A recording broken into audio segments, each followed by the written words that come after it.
ನೀವೆಲ್ಲ ಪರ್ಫೆಕ್ಟಾಗೆ ಮಾಡಬೇಕು ಅಂದರೆ ಪರ್ಫೆಕ್ಟಾಗಿ ಮಾಡುವಂಥ ಸಿಸ್ಟಮಲ್ಲಿ ನಮ್ಮ ದೇಶ ಇಲ್ಲ. I am sorry.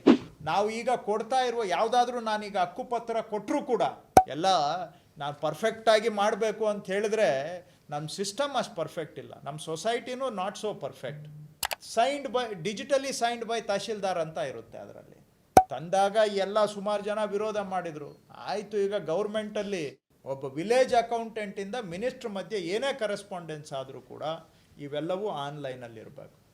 ನಾವು ಈಗ ಕೊಡ್ತಾ ಇರುವ ಯಾವುದಾದ್ರೂ ನಾನೀಗ ಹಕ್ಕುಪತ್ರ ಕೊಟ್ಟರೂ ಕೂಡ ನಾನು ಪ್ರಿಂಟೌಟ್ ತೆಗೆದು ಕೊಡ್ತೀನಿ ಅಷ್ಟೇ.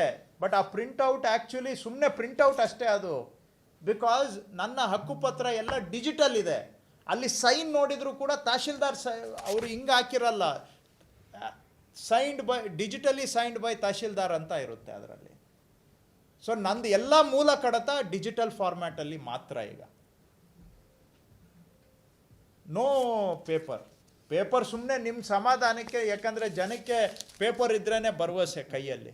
ಪ್ರಿಂಟೌಟ್ ಕೊಡ್ತೀವಿ ಅಷ್ಟೇ ನಾವು, ಪ್ರಿಂಟೌಟ್ ಅಷ್ಟೇ. ನಮ್ಮದು ಎಲ್ಲ ದಾಖಲೆಗಳು ಕೂಡ ಈಗ completely we are switching to digital. So ಆ ರೀತಿಯಾಗಿ ಈವನ್ ರಿಜಿಸ್ಟ್ರೇಷನ್ ಡಿಪಾರ್ಟ್ಮೆಂಟಲ್ಲೂ ಅಷ್ಟೇ. ನಾನು ಆಗಲೇ ಹೇಳಿದೆ ಯಾವ ಥರ ಇಲ್ಲೀಗಲ್ ಲೇಔಟ್ಸ್ ಬರ್ತಾ ಇತ್ತು ಅಂತ. ಈಗ ನಾವು ಪಂಚಾಯಿತಿಯಲ್ಲಿ ಖಾತೆ ಇದೆಯಾ, BBMPಯಲ್ಲಿ ಖಾತೆ ಇದೆಯಾ, ನಿಮ್ಮದು ರಿಜಿಸ್ಟ್ರೇಷನ್ ಆಗುತ್ತೆ. ಇಲ್ಲ ಅಂದರೆ ನೀವು ಪೇಪರ್ ಖಾತೆ ತೊಗೊಂಡು ಬಂದು ಕೊಟ್ಟರೆ ಅದ್ರ ಮೇಲೆ ಆಗಲ್ಲ. ಯಾಕಂದರೆ ಪೇಪರ್ ಖಾತೆಗಳು ಹಿಂದೆ ಎಲ್ಲ ಬರೀ ಫೇಕು, ಇಲ್ಲೀಗಲ್ ಲೇಔಟ್ಗಳೆಲ್ಲ ಬಂದಿದ್ದು ಅದೇ ರೂಟಲ್ಲೇ. ಅದಕ್ಕೆ ಈ ಖಾತಾನ ತೊಗೊಂಡು ಬಂದ್ವಿ. ತಂದಾಗ ಎಲ್ಲ ಸುಮಾರು ಜನ ವಿರೋಧ ಮಾಡಿದರು. ಆಯಿತು, ಈಗ ಗೌರ್ಮೆಂಟಲ್ಲಿ ನೀವೆಲ್ಲ ಪರ್ಫೆಕ್ಟಾಗೆ ಮಾಡಬೇಕು ಅಂದರೆ ಪರ್ಫೆಕ್ಟಾಗಿ ಮಾಡುವಂಥ ಸಿಸ್ಟಮಲ್ಲಿ ನಮ್ಮ ದೇಶ ಇಲ್ಲ. I am sorry. ಎಲ್ಲ ನಾನು ಪರ್ಫೆಕ್ಟಾಗಿ ಮಾಡಬೇಕು ಅಂತ ಹೇಳಿದ್ರೆ ನಮ್ಮ ಸಿಸ್ಟಮ್ ಅಷ್ಟು ಪರ್ಫೆಕ್ಟ್ ಇಲ್ಲ. ನಮ್ಮ ಸೊಸೈಟಿನೂ ನಾಟ್ ಸೋ ಪರ್ಫೆಕ್ಟ್. ನಾವೇನಾದರೂ ಸ್ವಲ್ಪ ಹಿಂಗೆ ದಡಾರ್ ಅಂತ ನಾವು ಮಾಡಲಿಲ್ಲ ಅಂತ ಹೇಳಿದ್ರೆ, ಅದು ಪರ್ಫೆಕ್ಟ್ ಮಾಡಿ ಅಂತ ಹೇಳಿದರೆ ಮೈಟ್ ಆಸ್ ವೆಲ್ ನೀವು ಮಾಡೋಕ್ಕೆ ಆಗೋದಿಲ್ಲ. ಈ ಖಾತಾ ತೊಗೊಂಡು ಬಂದಾಗ ಆಯಿತು. ಆದರೆ ಇವತ್ತು ಅದು ಬಂದಿರೋದ್ರಿಂದ ಒಂದು ಗೋಲ್ಡ್ ಸ್ಟ್ಯಾಂಡರ್ಡ್ ದೇಶದಲ್ಲಿ ನಾವು ಪರಿಚಯ ಮಾಡಿದ್ದೇವೆ. ಅದರಿಂದ ಎಷ್ಟೋ ಫ್ರಾಡ್ ನಿಲ್ತಾ ಇದೆ, ಲಿಟಿಗೇಷನ್ ನಿಲ್ತಾ ಇದೆ. ಆ ಈ ಖಾತಾ ಒಂದು ಮಾಡಿರೋದ್ರಿಂದ ಎಲ್ಲ ಇಷ್ಟು ದಿನ ಏನು ಒಂದು ಗೊಂದಲದಲ್ಲಿ ವ್ಯವಹಾರಗಳು ನಡೀತಾ ಇದ್ವು, ಗ್ರೇ ಏರಿಯಾದಲ್ಲಿ ಏನೇನೋ ಮಾಡ್ತಿದ್ರು, ಏನು ಚಾಪೆ ಕೆಳಗಡೆ ಏನೇನೋ ಕೆಲಸ ನಡೀತಾ ಇತ್ತು, ಅವೆಲ್ಲದಕ್ಕೂ ಕಡಿವಾಣ ಬೀಳ್ತಾ ಇದೆ.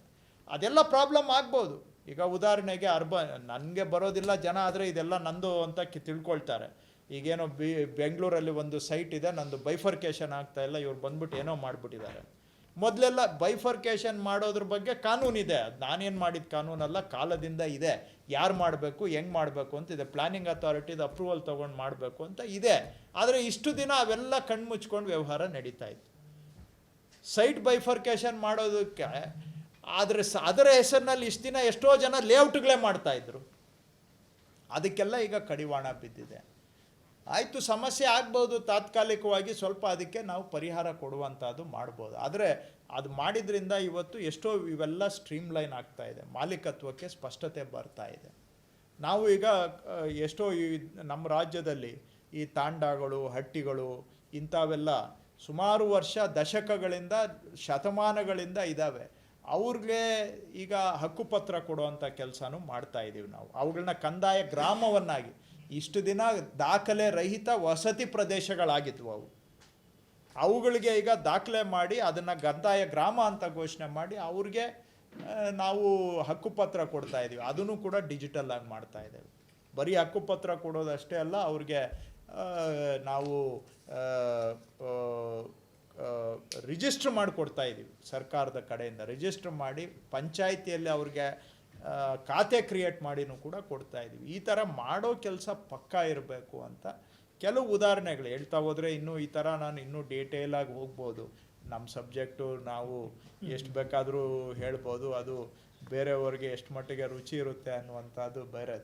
ಒಟ್ಟಾರೆ ಸಾರಾಂಶ ಏನಂದರೆ, ಮಧ್ಯದಲ್ಲಿ ಕೂಡ ನಾನು ಹೇಳಿದಾಗೆ ಎಲ್ಲೋ ಒಂದು ಕಡೆ ಈ ಭೂ ಮಾಲೀಕತ್ವ, ಭೂ ವ್ಯಾಜ್ಯಕ್ಕೆ ಮತ್ತೊಂದು ಹೆಸರಾಗ್ಬಿಟ್ಟಿತ್ತು. ಅದನ್ನು ಸ್ವಲ್ಪನಾದರೂ ಕೂಡ ಒಂದು ಭೂ ನೆಮ್ಮದಿಯ ಕಡೆಗೆ, ಭೂ ಗ್ಯಾರಂಟಿ ಕಡೆಗೆ ತಗೊಂಡು ಹೋಗಬೇಕು ಅನ್ನೋದು ಪ್ರಯತ್ನ. ಬಟ್ ನೀವೇ ಹೇಳಿದಾಗೆ ಇದನ್ನು 5 ಟರ್ಮ್ ಮಾಡಿದರೂ ಕೂಡ ಮುಗಿಯದೇ ಇರುವಂಥ ಕೆಲಸ ಅಷ್ಟಿದೆ. ನಾವೆಲ್ಲ ಮಾಡಿದ್ದೀವಿ ಅಂತ ನಾವೇನು ಹೇಳ್ತಾ ಇಲ್ಲ. ಆದರೆ ಆ ದಿಕ್ಕಿನಲ್ಲಿ 1 by 1 ಒಂದೊಂದೇ ಹೆಜ್ಜೆ ಇಟ್ಕೊಂಡು ನಾವು ಹೋಗ್ತಾ ಇದ್ದೀವಿ. ಮಾಡೋ ಕೆಲಸ ಇನ್ನೂ ಭಾಳ ಇದೆ. ನಮ್ಮ ಇಲಾಖೆನೂ ಏನಂದರೆ ಬೇರೆ ಇಲಾಖೆಗಳ ಮೇಲೇನೂ ನಾವು ಡಿಪೆಂಡ್ ಆಗ್ತೀವಿ. ಯಾಕಂದರೆ ಎಷ್ಟೋ ನಾವು ರಿಜಿಸ್ಟ್ರೇಷನ್ ಡಿಪಾರ್ಟ್ಮೆಂಟು, ನಾವು ರಿಜಿಸ್ಟ್ರ್ ಮಾಡೋ ಪ್ರಾಪರ್ಟಿಗಳು ಅಗ್ರಿಕಲ್ಚರ್ ಪ್ರಾಪರ್ಟಿಗಿಂತ ಜಾಸ್ತಿ ಸೈಟ್ಗಳು ಅವು ಇವು ಇರ್ತವೆ. ಅವೆಲ್ಲ ಗ್ರಾಮ ಪಂಚಾಯತಿಗೆ ಬರ್ತದೆ, ಇಲ್ಲ ಅಂದರೆ ನಗರ ಸ್ಥಳೀಯ ಸಂಸ್ಥೆಗಳಿಗೆ ಬರ್ತದೆ. ನಾವು ಮಾಡಿದ ತಕ್ಕಂಗೆ ಅವರು ಕೂಡ ಕೆಲವು ಬದಲಾವಣೆಗಳನ್ನ ಮಾಡ್ಕೋಬೇಕು. ಸೊ ನಾವು ಅವ್ರ ಮೇಲೆ ಡಿಪೆಂಡ್ ಆಗ್ತಾ ಇದ್ದೀವಿ. ಈ ರೀತಿಯಾಗಿ ಎನಿವೆ ನಾವು ಈ ಸಮಸ್ಯೆಗಳ ಆಳಕ್ಕೆ ಹೋಗಿ ಎಲ್ಲಿಂದ ಸಮಸ್ಯೆಗಳು ಉದ್ಭವ ಆಗ್ತಾ ಇದೆ ಅದರ ಮೂಲವನ್ನು ಗುರುತಿಸಿ ಮೂಲದಿಂದ ಸರಿ ಮಾಡ್ಕೊಂಡು ಬಂದು, ಇವತ್ತಲ್ಲ ಇನ್ನು 5 ವರ್ಷಕ್ಕಾಗಲಿ ಈ ಸಮಸ್ಯೆಗಳು ಬರದ ಹಾಗೆ ಮಾಡಬೇಕು ಅನ್ನೋದು ನಮ್ಮ ಉದ್ದೇಶ. ಸಮಸ್ಯೆ ಬಂದ ಮೇಲೆ ಪರಿಹಾರ ಕೊಡಬೇಕು, ಮತ್ತು ಅವ್ರು ಕೋರ್ಟಿಗೆ ಹೋಗ್ಬೇಕು. ಒಂದು ಸತಿ ಕೋರ್ಟಿಗೆ ಹೋದರೆ ಸಿವಿಲ್ ಕೋರ್ಟು, ಹೈಕೋರ್ಟು, ಆ ಕೋರ್ಟು, ಈ ಕೋರ್ಟು ಅಂತೇಳಿ 10 ವರ್ಷ ಆಗೋಗುತ್ತೆ. ಸೊ ನಾವು ದಾಖಲೆಗಳ ನಿರ್ವಹಣೆ ಸರಿ ಮಾಡಿದರೆ,